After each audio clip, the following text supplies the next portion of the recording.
पय्यापजोतवीहतमं सनरामनलोकगरुं वन्दे सुगतं गतिविमुत्तमम्।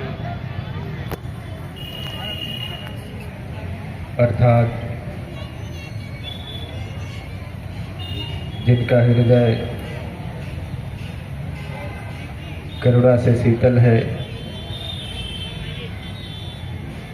जिन्होंने संसार के अंधकार को समाप्त किया, ट्राइपॉड निकालो, लगा के रख देते हैं उस लोक गुरु बैग में, सबसे पीछे, सब छोटे वाले में। भगवान बुद्ध को सर्वप्रथम नमन है। इसी प्रकार खोलो, जिन्होंने भगवान बुद्ध के धर्म को इसको खोलो, नीचे विश्व धर्म बनाया, नीचे वाला। ऐसे महामानव सम्राट अशोक के प्रति हार्दिक कृतज्ञता ज्ञापित करता हूँ। इसी प्रकार जिन्होंने इस भारतवर्ष को पूरा खोल लो, पूरा आराम से, नहीं इस उठा के, हाँ, विश्व का सबसे सुंदर विधान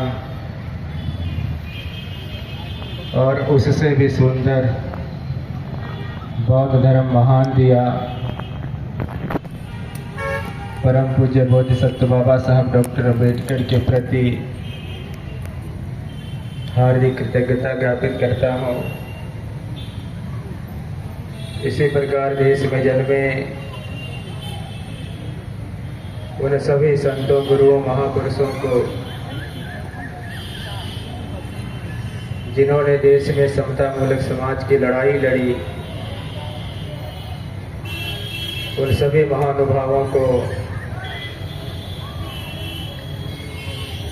श्रद्धांजलि अर्पित करता हूँ। आज धम्म विजय दशमी के अवसर पर उपस्थित आप सभी उपासक उपासिकाओं को मंगल कामना सहित धम्म विजय दशमी की बधाई देता हूँ। मैं आभारी हूँ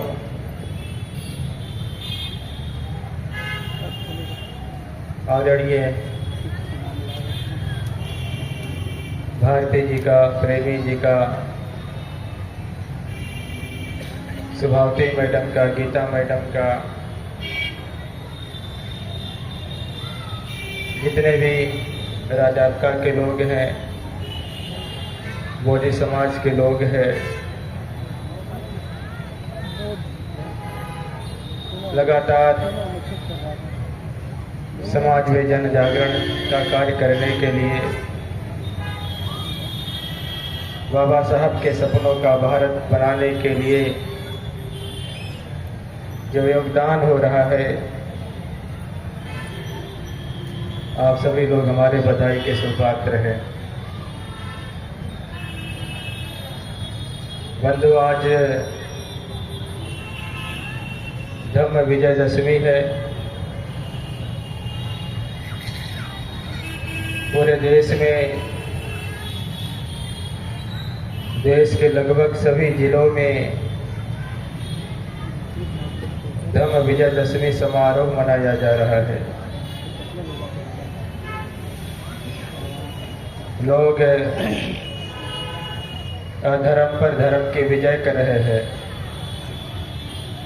या बाबा साहब डॉक्टर अम्बेडकर के शब्दों में कहें तो लोग नरक से बाहर निकल रहे हैं, या डॉक्टर बाबा साहब अम्बेडकर के शब्दों में कहें तो लोग दूसरा जन्म ले रहे हैं। आप जानते हैं, इस भारत भूमि ने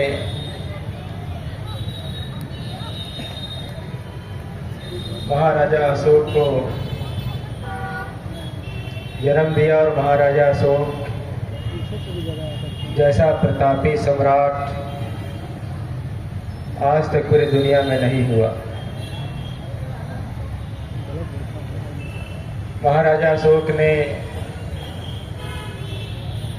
अपने जीवन में बहुत सारी युद्ध लड़े। महाराजा अशोक ने अपने जीवन में जितने सारे युद्ध लड़े, लगभग सभी युद्धों में विजयी रहे। उनके जीवन में कलिंग का युद्ध हुआ। कलिंग के युद्ध में लगभग 2 लाख लोग मारे गए। 2 लाख लोग, किसी के हाथ कटे, किसी के पैर कटा, किसी का कुछ कटा और वो घायल हुए। लगभग 2 लाख की संख्या में लोग बेघर हुए।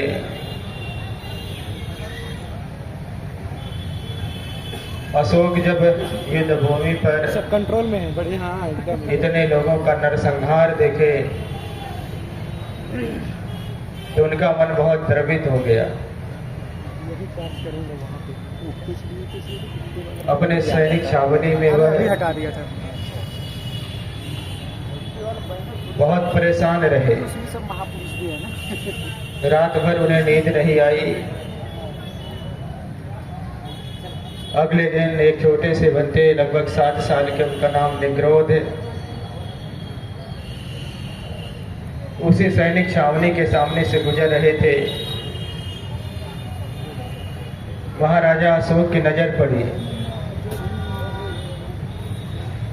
महाराजा अशोक उनको बुलाए और उनसे बात करने लगे। महाराजा अशोक ने बंदे निग्रोध से कहा कि बंदे जी, मुझे बुद्ध धर्म के बारे में और जानकारी चाहिए। बंदे निग्रोध ने कहा कि महाराज, हमारे गुरु के पास चलना चाहिए। बंदे निग्रोध अपने गुरु मोगलीपुत्र तिस्य के पास ले गए। मोगलीपुत्र तिस्य की देशनाओं ने महाराजा अशोक के हृदय को परिवर्तित कर दिया। महाराजा अशोक ने अपना तलवार उनके चरणों में रखा और कहा कि बंदे जी, आज के बाद मैं युद्ध विजय नहीं था, मैं विजय करूंगा। लेकिन महाराजा अशोक अपने गुरु मोगलीपुत्र तिस्य के पास गए और उन्होंने कहा कि बंदे जी, भगवान ने कितने उपदेश किए हैं। बंदे मोगलीपुत्र तिस्य ने कहा कि महाराज, भगवान ने 84,000 उपदेश किए हैं। महाराजा अशोक ने कहा कि बंदे जी, मेरी इच्छा है कि मैं सभी उपदेशों की स्मृति में एक स्तूप बनाऊं। बंदे मोगलीपुत्र तिस्य ने कहा कि महाराज, ये धर्म के लिए बड़ा हितकर होगा। महाराजा अशोक ने 84,000 उपदेशों के आधार पर 84,000 स्तूप बनवाए। आगे चल करके महाराजा अशोक ने न केवल स्तूप बनवाए, बल्कि 84,000 बुद्ध विहार बनवाए। उन्होंने न केवल 84,000 बुद्ध विहार बनवाए,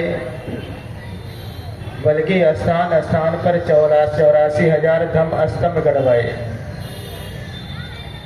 केवल धम्म स्तंभ ही नहीं गड़वाए, बल्कि महाराजा अशोक ने लगभग 84,000 धम्मलेख पत्थरों पे, जहाँ मार्केट थे, जहाँ नगर थे, जहाँ ग्राम थे, उन ग्रामों में स्थापित करवाए ताकि लोग आकर के उसे पढ़ें।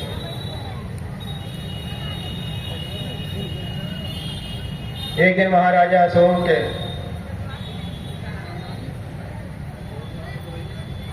बंदे मोगलीपुत्र तिस्य के पास गए। बंदे मोगलीपुत्र तिस्य उस समय अपने 20,000 भिक्षुओं के साथ बैठे हुए थे। महाराजा अशोक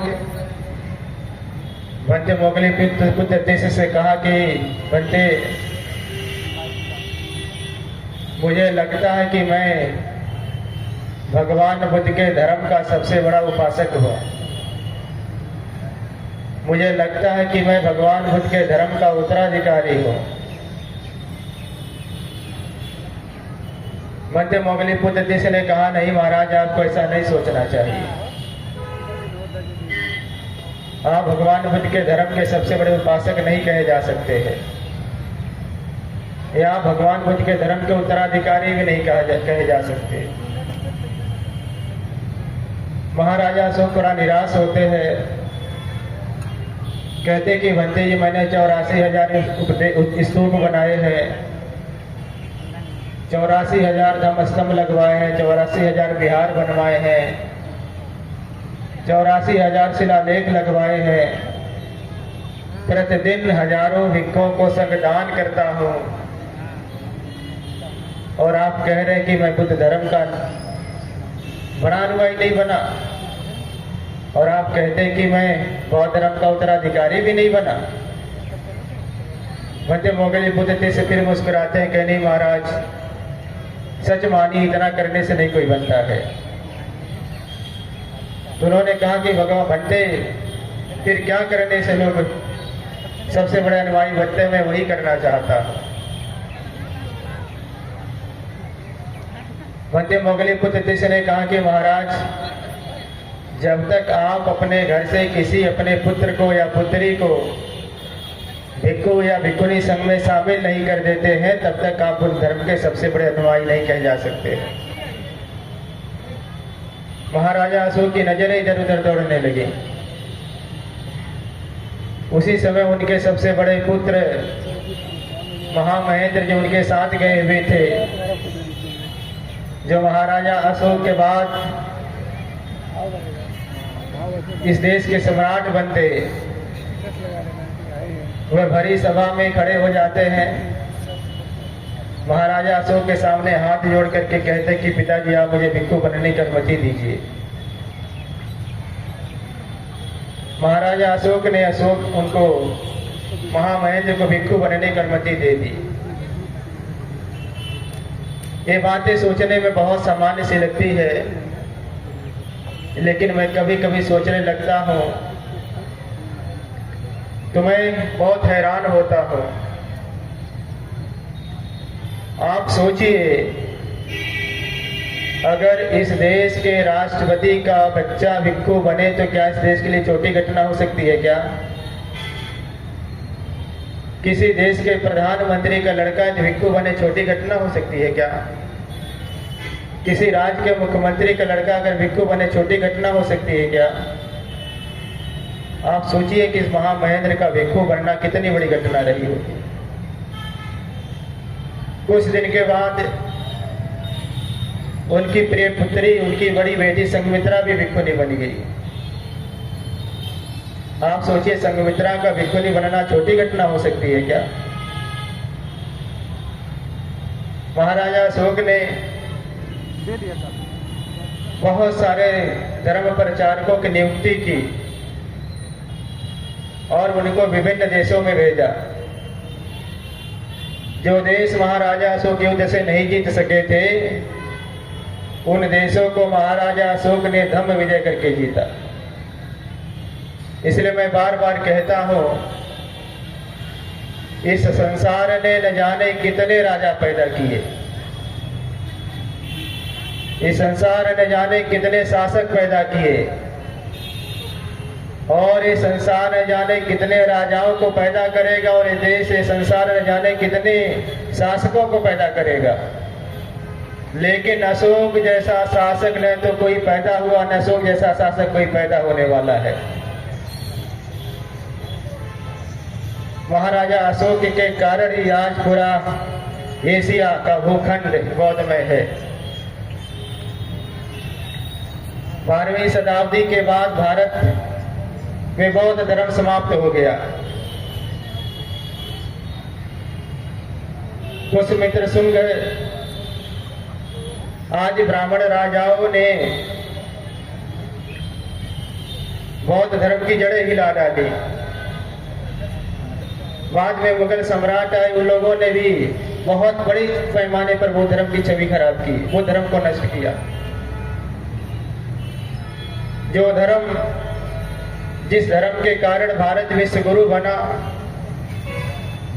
जिस धर्म के कारण भारत सोने की चिड़िया बना, 12वीं शताब्दी के अंत तक उसका नाम लेने वाला कोई नहीं बचा। बर्मा में 1956 में छठी बौद्ध संगीति हो रही थी और उस छठी बौद्ध संगीति में जितने भी बौद्ध राष्ट्र हैं सबके प्रधानमंत्री और राष्ट्रपति बुलाए गए थे। दुनिया के और बहुत सारे विद्वान लोग बुलाए गए थे। सब लोग उस संगीति में सभा को संबोधित कर रहे थे।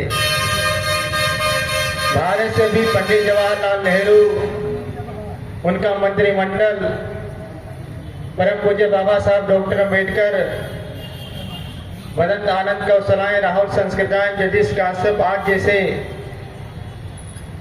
वरिष्ठ भिक्षु पहुंचे हुए थे। जब दुनिया के प्रधानमंत्री और राष्ट्रपति लोग सभा को संबोधित करते थे तो सब लोग नेहरू के तरफ, बाबा साहब के तरफ देख करके कहते थे कि देखिए, बौद्ध धर्म ने भारत में जन्म लिया और भारत से बौद्ध धर्म समाप्त हो गया। लोग बाबा साहब नेहरू की तरफ इशारा करके कहते थे कि देखिए, भगवान बुद्ध ने जो बौद्ध वृक्ष भारत में लगाया था वो भारत में सूख रहा है। उन लोगों के बोलने का असर पंडित नेहरू पे तो नहीं पड़ा, लेकिन डॉक्टर बाबा साहब अम्बेडकर पे पड़ गया। जब बाबा साहब डॉक्टर अम्बेडकर बोलने के लिए खड़ा हुए तो डॉक्टर बाबा साहब अम्बेडकर ने कहा कि मैं ऐसा मानता हूं कि भारत में बुद्ध धर्म ने जन्म लिया और आज भारत में बुद्ध धर्म समाप्ति की ओर है। बाबा साहब ने कहा कि मैं ऐसा मानता हूं कि भारत में भगवान बुद्ध ने जो बौद्ध वृक्ष लगाया था आज वो भारत में सूख रहा है। बाबा साहब ने कहा कि लेकिन मैं आपको विश्वास दिलाता हूं, बहुत जिम्मेदारी के साथ आपको बताना चाहता हूं कि भगवान बुद्ध ने भारत में बुद्ध धर्म का जो वृक्ष लगाया है अभी वो पूरी तरीके से सूखा नहीं है, उसकी जड़ें हरी भरी है।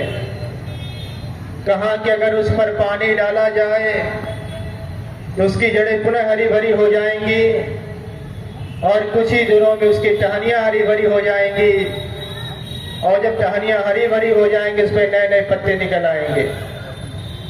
बाबा साहब ने कहा कि मैं बहुत जिम्मेदारी के साथ मैं आप लोगों को बताना चाहता हूँ, भारत जाने के बाद अपने लाखों अनुयायियों के साथ भारत में बौद्ध धर्म का जो वृक्ष सूख रहा है उस पर पानी डाल करके उसे हरा भरा करूंगा।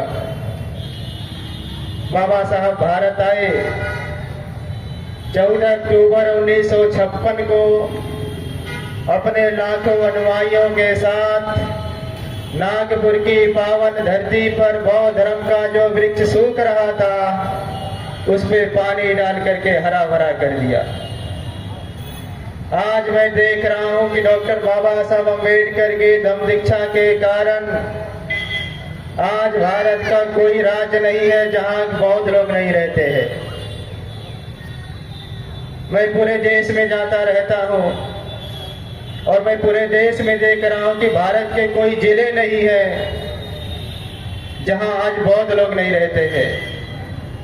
और जिलों की बात आप छोड़ दीजिए, भारत की कोई तहसीलें नहीं है जहां बौद्ध लोग नहीं रहते हैं। आप तहसीलों को भी छोड़ दिए, भारत के कोई ब्लॉक नहीं बचे हैं जहां बौद्ध लोग नहीं रहते हैं। और आप ब्लॉकों को भी छोड़ दीजिए, देश का कोई ग्राम सभा नहीं बचा है जहां बौद्ध लोग नहीं रहते हैं। और आप ग्राम सभाओं को भी छोड़ दीजिए, अब देश का कोई गांव नहीं बचा जहां बाबा साहब का अनुयायी नहीं रहता हो। और आज गांव से लेकर के, ब्लॉक से लेकर के, तहसील से लेकर के, जिले से लेकर के, मंडल से लेकर के राज्यों तक बाबा साहब के अनुयायी दिन रात बाबा साहब अम्बेडकर के सपनों का भारत, बुद्धमय भारत बनाने के लिए कार्य कर रहे हैं। आज लोग बहुत तरह की रणनीति बना रहे हैं। मुझे एक और संस्मरण याद आता है। बाबा साहब डॉक्टर अम्बेडकर के धम्म दीक्षा के बाद महापंडित राहुल संस्कृतायन जापान जा रहे थे। काठमांडू के एयरपोर्ट पे रुके हुए थे। काठमांडू के एयरपोर्ट पर डॉक्टर बाबा महापंडित राहुल संस्कृतायन से पत्रकारों ने पूछा, कहा कि महापंडित राहुल संस्कृतायन जी, आप डॉक्टर बाबा साहब अम्बेडकर की धम्म क्रांति को किस रूप में देखते हैं? महापंडित राहुल संस्कृतायन ने पत्रकारों को जवाब देते हुए कहा, मैं डॉक्टर बाबा साहब अम्बेडकर के धम्म क्रांति को इस रूप में देखता हूँ। डॉक्टर बाबा साहब अम्बेडकर ने भारत में बौद्ध धर्म का ऐसा मजबूत खंभा गाड़ा है जिसे अब कोई माँ का लाल हिला नहीं सकता। और मैं अब देख रहा हूँ कि डॉक्टर बाबा साहब के अनुयायी लगातार खंभे गाड़ रहे हैं। ये भारती जी खंभा ही तो है, ये प्रेमी जी खंभा, आप सब लोग खंभा ही तो है। और लगातार जो तंबू था बाबा साहब को, उसमें बम्बू लग रहे हैं और पूरे देश में लग रहे हैं। मुझे बाबा साहब डॉक्टर अम्बेडकर सपना साकार होता हुआ दिख रहा है। मुझे बुद्धमय भारत अपने नजरों के सामने दिखता हुआ आता हुआ प्रतीत हो रहा है। डॉक्टर बाबा साहब अम्बेडकर ने कहा कि आने वाली सदी बौद्धों की सदी होनी है। और मैं आपको बहुत जिम्मेदारी के साथ कह रहा हूँ, आने वाली 21वीं सदी बौद्धों की सदी होने वाली है। और मैं पूरे दुनिया के बहुत सारे देशों में गया हूँ। मैं यूरोप और एशिया के बहुत सारे देशों की यात्रा किया हूँ। मैंने भारत के साथ साथ उन देशों को भी देखा हूँ।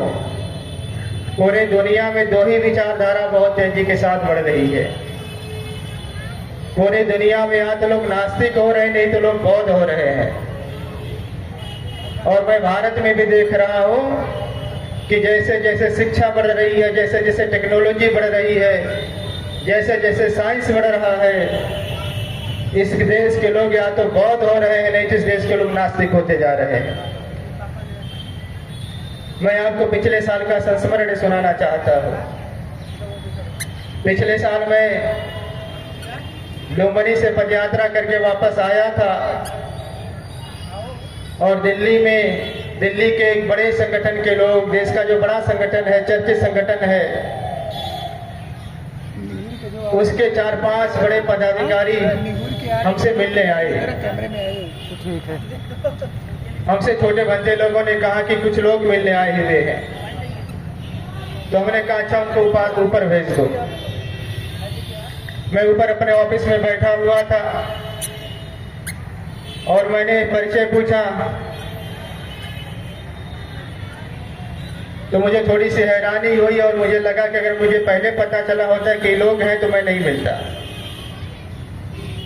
लेकिन चूंकि गेट के अंदर आ चुके थे और हमारा अपना एक सिद्धांत है, हमारा कोई लाख विरोधी हो, अगर वो गेट के बाहर है तो हमारा विरोधी है, लेकिन गेट के अंदर आ गया तो उसे कोई विरोध नहीं रखते। हम कोशिश करते हैं कि वो जिस मदद के लिए आया उसको मदद पूरी दी जाए।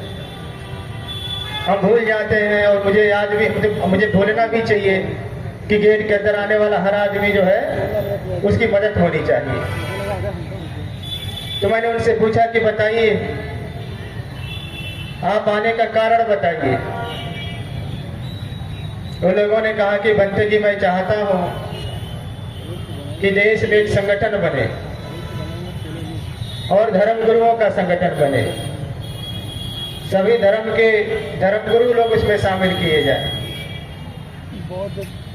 हमने कहा ऐसा क्यों सोच रहे हैं, इसकी आवश्यकता कहाँ पड़ रही है। कहा कि बनते ये आवश्यकता है कि देश में बहुत कुछ चीज़ें अच्छी नहीं हो रही है और एक बड़ा मंच बने और देश के धर्मगुरु लोग आकर के समय समय पर अपील करें कि देश में अमन चैन कायम रहे। हमने उन लोगों से पूछा, आप बताइए इस देश में अम्बेडकरवादी लोग अच्छा नहीं कर रहे हैं क्या? यही वीडियो चला रहे हैं क्या? अम्बेडकरवादी लोग गड़बड़ कर रहे हैं क्या? अम्बेडकरवादी लोग देश विरोधी काम कर रहे हैं क्या? कहा कि नहीं, अम्बेडकरवादी लोग नहीं कर रहे हैं। हमने कहा बौद्ध लोग कर रहे हैं क्या? कहा नहीं, बौद्ध लोग भी नहीं कर रहे हैं। हमने कहा जब अम्बेडकरवादी लोग नहीं कर रहे हैं, बौद्ध लोग कुछ गड़बड़ नहीं कर रहे, तो फिर हमारी जरूरत कहाँ है और फिर मुझे क्यों आना चाहिए? हमने कहा जिस दिन हमारे बौद्ध लोग, अम्बेडकरवादी लोग देश के हित में अच्छा नहीं करेंगे, हम आकर के समझाएंगे कि आप बाबा साहब के मानने वाले लोग हैं, आपको ऐसा नहीं करना चाहिए। फिर हमने उनसे पूछा कि अच्छा ये बताइए, इस देश में ईसाई अच्छा नहीं कर रहा है क्या? कहा नहीं, ईसाई लोग भी गड़बड़ नहीं कर रहे हैं।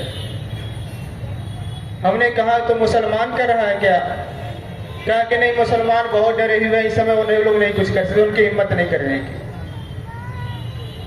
हमने कहा सिख लोग कर रहे हैं? कहा नहीं, कहा सिख लोग भी नहीं कर रहे। हमने कहा जैन लोग कर रहे हैं? कहा जैन लोग भी नहीं कर रहे हैं। हमने कहा कि फिर वो कौन लोग हैं जो देश में आग लगा रहे हैं? हमने कहा वो कौन लोग हैं जो देश में सांप्रदायिकता बढ़ा रहे हैं? हमने कहा वो कौन लोग हैं जो देश में जातिवाद बढ़ा रहे हैं? कहा कि बच्चे ये आप जिन लोगों का नाम नहीं ले रहे वही लोग कर रहे हैं।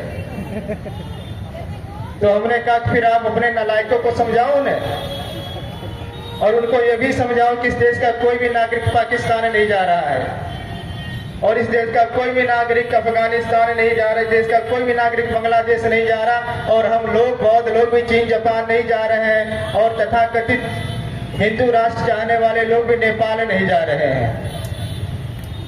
हमने कहा आप लोग भी नेपाल नहीं जा रहे हैं, और हमने कहा जब नेपाल नहीं जा रहे हैं, इसी देश में रहना तो मिलजुल करके रहो। हमने कहा मिलजुल के रहना ठीक रहता है। और मैंने कहा कि एक बात आप मानकर चल लो कि देश भगवान बुद्ध की तरफ जा रहा है, और हमने कहा कि 2-3 उदाहरण है। पहला उदाहरण यह है कि देश के जो विपश्यना सेंटर आप उसमें जाकर के देखिए, हमारे देश में जितने विपश्यना के सेंटर है वो लगभग आज सब वेटिंग चल रहे हैं। आप कभी फार्म भर के देखिए, आपको अगली शिविर नहीं मिल सकती, सब वेटिंग है। सारनाथ का छोटा सा सेंटर वेटिंग रहता है, और अगर उन विपश्यना सेंटरों में 100 लोगों की सीट बैठने की है तो वहाँ 80% दलित नहीं है, वहाँ 10% दलित नहीं है, वो ओबीसी नहीं है, पिछड़ा वर्ग नहीं है, और बाबा साहब अम्बेडकर के अनुयायी भी नहीं है। वहाँ 90 लोग कौन लोग बैठे हैं? वहाँ 90 लोग कौन अपना मन शांत कर रहे हैं? वो 90 लोग कौन शांति की तलाश कर रहे हैं? वही लोग 90 लोग बैठे हैं जिनकी औलादें देश में आग लगा रही हैं। वही लोग हैं जिनकी औलादें देश में जातिवाद बढ़ा रही है। वही उनकी औलादें जो देश में सांप्रदायिकता का माहौल पैदा किए हुए, देश को लड़ा रहे हैं, सांप्रदायिकता का आग लगा रहे हैं। तो हमने कहा एक बात तो समझना चाहिए ना कि जो लोग देश में आग लगा रहे हैं उनके घर वाले भी उनसे तंग होकर के विपश्यना क्षेत्रों में आ रहे हैं, हमारी शरण में आ रहे हैं। इसका मतलब है कि लोग बौद्ध धर्म की तरफ आ रहे हैं। और मैंने और भी देखा एक बात, आप लोग अपने घरों में देखिए कि आपके बच्चे आपके से ज्यादा तेज हैं। आपके बच्चे जितने तेज हैं, आप अपने बचपन उतने तेज नहीं रहे हैं। अब आपके बच्चे ऐसे ऐसे प्रश्न करते हैं कि आपको उत्तर देने में सोचना पड़ता है, सोच समझ के उत्तर देते कि नहीं देते हैं। वो देश में लगभग सभी घरों में यही स्थिति है। अब सबके बच्चे ऐसे ऐसे प्रश्न करने लगे हैं कि सबको बहुत सोच समझ के उत्तर देना है। और अगर आपने भूल चूक से कह दिया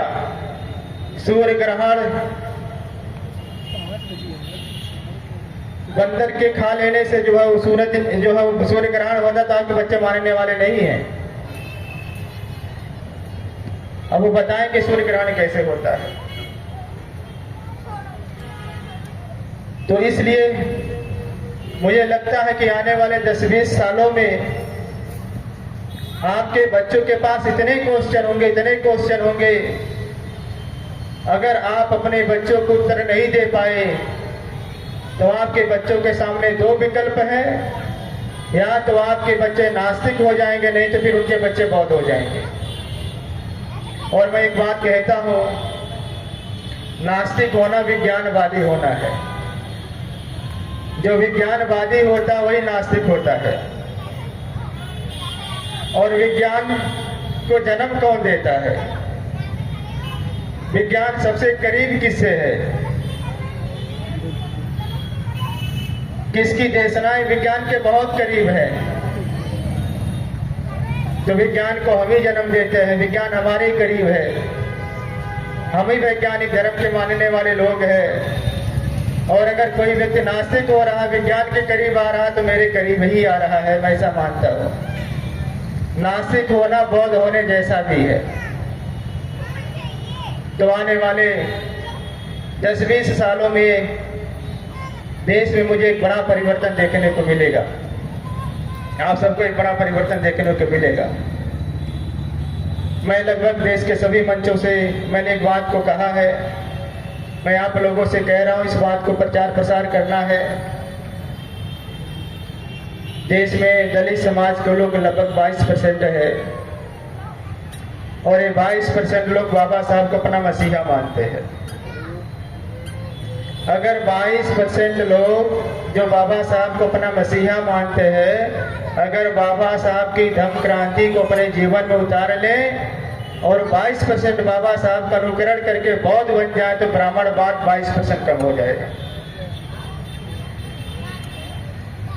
और देश में जो अशोक से लेकर के साहू, फूले, परियार, ललई सिंह यादव, नारायण गुरु, जो हमारे बहुजन महापुरुष मानवर कांशीराम साहब तक, जो पिछड़े समाज में महापुरुष पैदा हुए हैं, जिन्होंने समानता की लड़ाई लड़ी है, अगर उनके अनुयायी बौद्ध बन जाए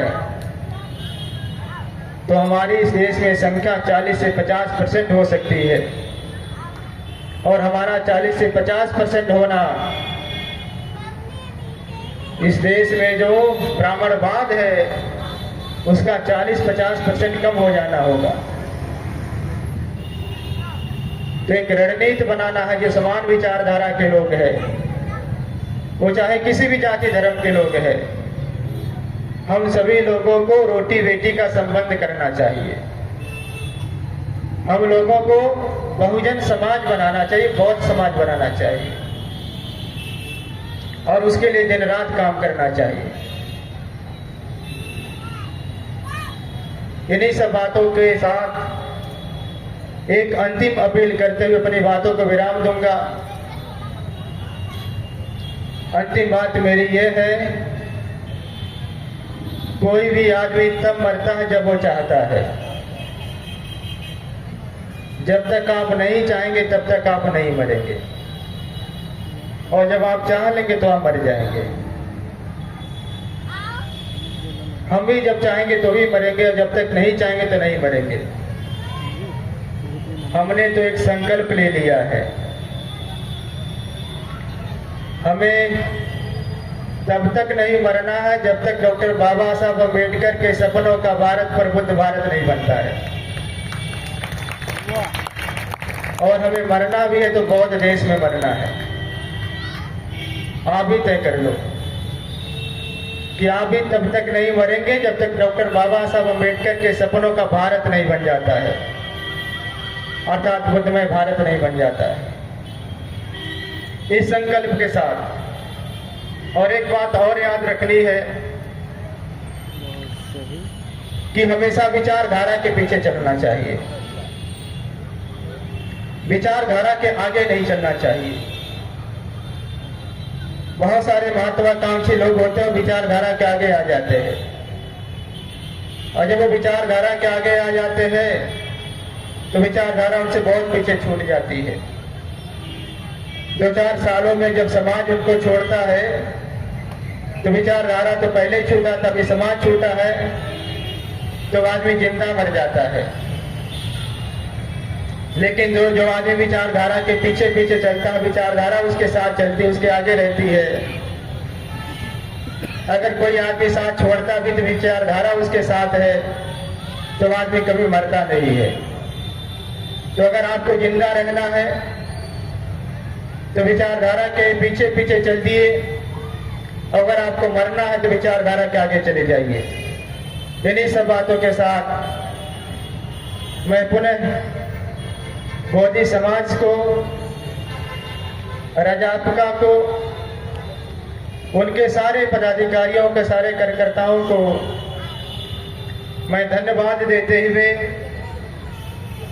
तथागत बुद्ध को नमन करते हुए, धर्मराजा सम्राट अशोक के पावन स्मृति को नमन करते हुए, परम पूज्य बोधिसत्व बाबा साहब डॉक्टर अम्बेडकर की पावन स्मृति को नमन करते हुए, बार बार नमन करते हुए, 1000 बार नमन करते हुए अपनी बातों को विराम देता हूँ। धन्यवाद।